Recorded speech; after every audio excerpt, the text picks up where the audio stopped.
Bueno, pues verás, en junio llevé la matrícula de la niña para empezar a hacer la matrícula de cuarto de la ESO.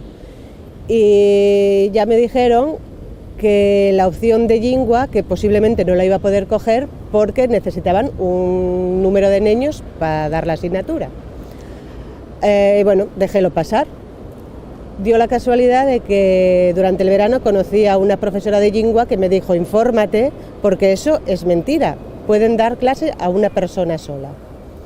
Efectivamente, llega septiembre y viene la niña diciéndome que no la dejan estudiar lingua, que tiene que pasar a la siguiente opción.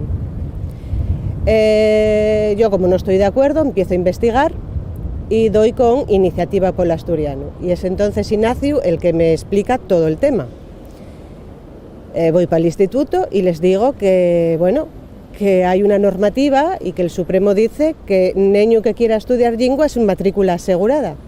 Y me dicen que no, que eso es mentira, que necesitan un mínimo. Yo le vuelvo a decir que, oye, que me estoy informando y que la niña tiene que dar lingua. Y marcho. Me llaman por teléfono más tarde y me dicen que me dan como opción que la niña marche a estudiar esas 2 horas de lingua a otro instituto que sí lo den.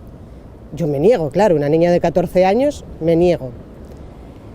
Vuelvo a hablar con Ignacio me lo vuelve a explicar y decide venir conmigo al instituto. Mientras tanto me pide permiso para publicarlo en los periódicos digitales y ahí ya se armó la de Dios.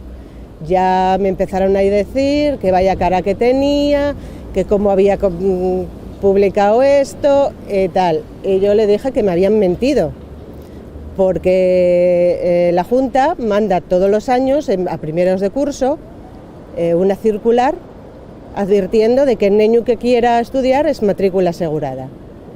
Y me dice que si me creo que se le lee todas las cosas que le llegan. Y yo le contesto que es su trabajo, no el mío.